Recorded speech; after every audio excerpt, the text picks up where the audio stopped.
आज हम आए हैं भारत के प्राचीनतम किलों में से एक जोधपुर स्थित मेहरानगढ़, जो कभी मिहिरगढ़ के नाम से जाना जाता था।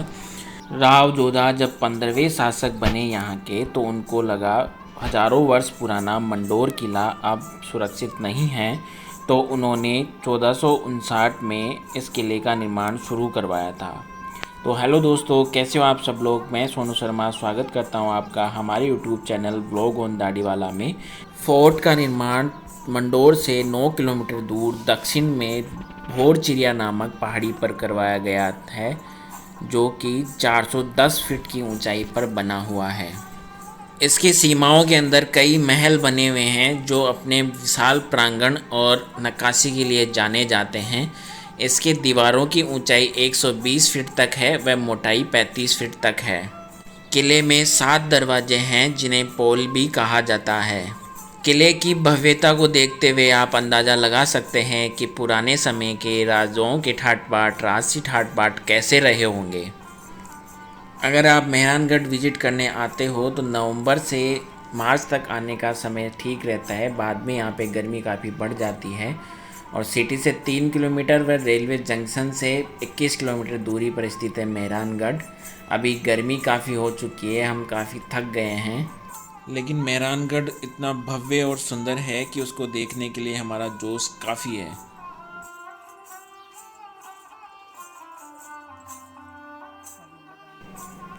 ये शहीद राजा राम मेघवाल का स्मृति स्थल है। राजा राम मेघवाल के बारे में मैं आपको बता दूं, जब मेहरानगढ़ की नींव लगी थी, तो उस समय राजा राम मेघवाल को जिंदा दफनाया गया था नींव के अंदर। उस समय ये माना जाता था कि किसी भी भवन निर्माण में अगर नर बलि दी जाती है तो वो काफ़ी शुभ माना जाता था, तो इस वजह से उनको यहाँ दफनाया गया था।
मेरा मानना है कि आप कितने टैलेंटेड हो, कितनी आपके पास कला हो, लेकिन जब तक आपका लक आपके साथ नहीं है तो आप कुछ नहीं कर पाते हैं। ये इनकी कितनी प्यारी आवाज़ है और कितने अच्छे कलाकार हैं, लेकिन इनकी कला की कोई कदर नहीं है। ये जो लेडीज है, इनके पास एक छोटा सा दूध मुहा बच्चा है, उसको लेके ये अपने पेट पालने के लिए यहाँ पर बैठी हुई है।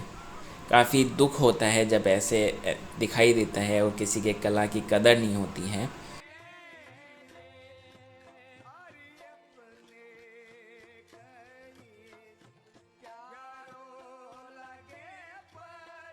तो भैया अभी हम म्यूजियम में आ चुके हैं और ये सामने जो दिखाई दे रहा है आपको, ये हाथी होदा है। अलग अलग डिज़ाइन के ये रखे हुए हैं। ये शायद पद के अनुसार अलग अलग लोगों के लिए होते थे। इस पे चलाने वाला या बैठता था, या फिर जैसे राजा होते थे या फिर कोई जो भी इस पे बैठते थे उस काम में ये लिए जाते थे। सिंहासन की तरह इनको उपयोग में लिया जाता था।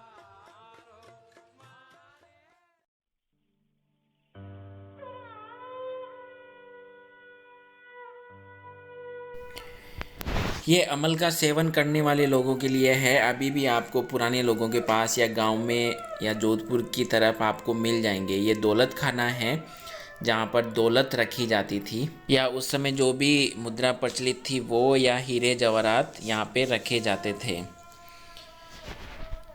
ये सामने जो आपको पालकी दिखाई दे रही है, ये वुडन की बनी हुई है जिस पे गोल्ड का काम किया हुआ है। ऐसा कहा जाता है कि जो यहाँ के शासक थे उनके द्वारा ये किसी युद्ध में जीती गई थी। ये म्यूजियम में उस समय युद्ध में काम में आने वाली व रोज़मर्रा के काम में आने वाली चीज़ों को प्रदर्शित किया गया है, जैसे ढाल, कटार, तलवार, हेलमेट, युद्ध में जाने से पहले जो पहनते थे। और ये रानियों के एक्सरसाइज करने के लिए कुछ साधन हैं। ये पेय पदार्थ पीने के लिए शौकीन के लिए ये रखे गए हैं। ये उस समय अलग अलग राजाओं के टाइम पे प्रचलित मुद्राएं यहाँ पे प्रदर्शित की गई है। ये राइफल्स है, गन्स हैं जो राजकुमार और राजा शिकार पे जाने के लिए या फिर युद्ध में जाते समय यूज करते थे। ये मारवाड़ चित्र शैली के बारे में यहाँ पे आपको बताया गया है। मारवाड़ चित्र शैली काफ़ी फेमस है और यहाँ पे ये वीडियो एक चलता रहता है जिसमें मारवाड़ चित्र शैली का लाइव बताया जाता है। ये पुरानी कुछ पेंटिंग्स हैं जो काफ़ी फेमस हैं और काफ़ी एक्सपेंसिव है।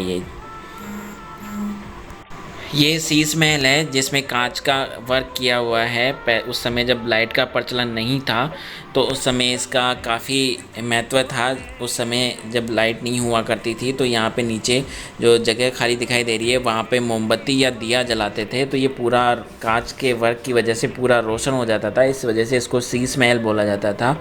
उस समय राजा इनको इस रूम को प्रार्थना करने के लिए या फिर ध्यान लगाने के लिए काम में लेते थे। काफ़ी सुंदर वर्क किया हुआ है और उस समय के कारीगरों की जो कला थी उसका ये बेहतरीन नमूना है।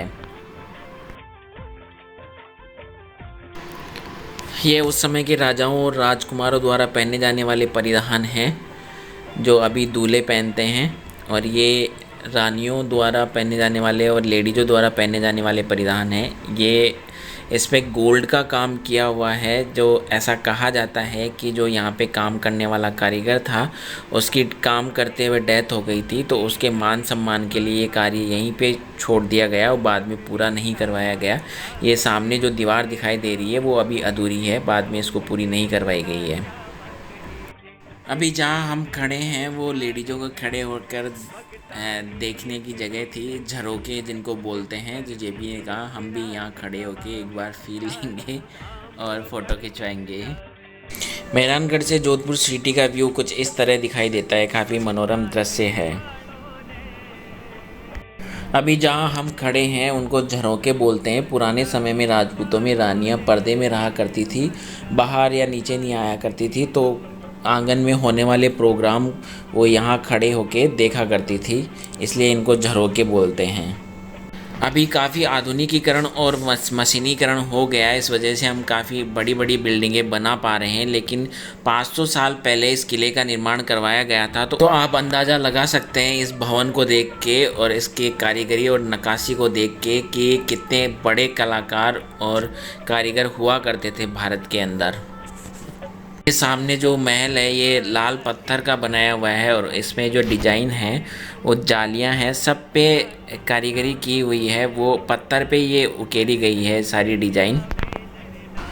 ये मंत्रिमंडल कक्ष है जहाँ पर गंभीर विषयों पर चर्चा की जाती थी। जब मंत्री लोगों से मिल बैठ के यहाँ पे जो भी राजा होता था या जो शासक होता था उस समय का, वो यहाँ पे चर्चा करते थे। जैसे अभी अपने सीएम सर हैं, वो लॉकडाउन पे लगाना है या नहीं लगाना है वो चर्चा कर रहे हैं, उस हिसाब से यहाँ पे चर्चा की जाती थी। किस पे क्या हमला करना है, किससे मित्रता करनी है, कहाँ क्या करना है, वो सारी चीज़ों की डिस्कस यहाँ पे की जाती होगी।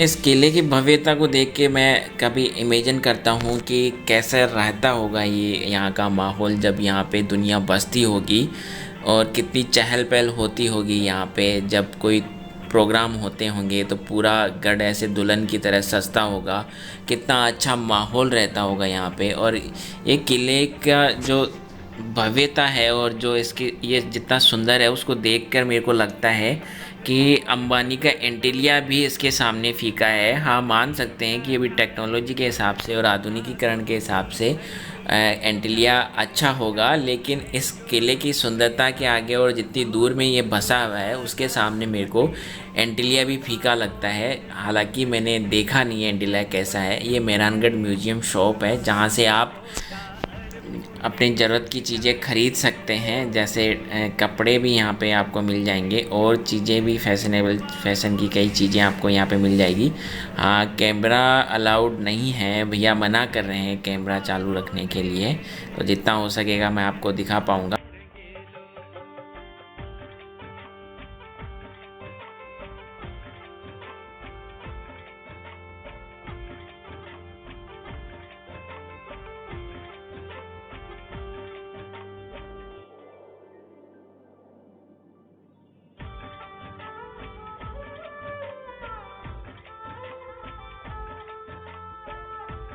आप मेहरानगढ़ विजिट करने आना चाहते हैं तो नवंबर से मार्च का टाइम सही रहता है। 9 से 5 की यहाँ पे टाइमिंग होती है। 150 रुपये पर कैंडिडेट टिकट होता है। कैमरा अलाउड नहीं होता है। मोबाइल से आप फ़ोटोग्राफी और वीडियोग्राफी कर सकते हैं। एक दिन का पूरा समय लेके आइए अगर आप अच्छे से विजिट करना चाहते हैं। अगर आपने हमारे जोधपुर के और एपिसोड नहीं देखे हैं तो हमने लिंक डिस्क्रिप्शन में दिया हुआ है। फर्स्ट और सेकंड एपिसोड आप जाके देख सकते हैं। तो भैया घर पे रहिए, सुरक्षित रहिए, मास्क पहनिए, 2 गज़ की दूरी बनाए रखिए और खुश रहिए, स्वस्थ रहिए। तब तक के लिए नमस्कार और मिलते हैं किसी नए वीडियो के साथ में। चैनल को सब्सक्राइब कीजिए, लाइक कीजिए और कमेंट करके बताइए वीडियो आपको कैसा लगा।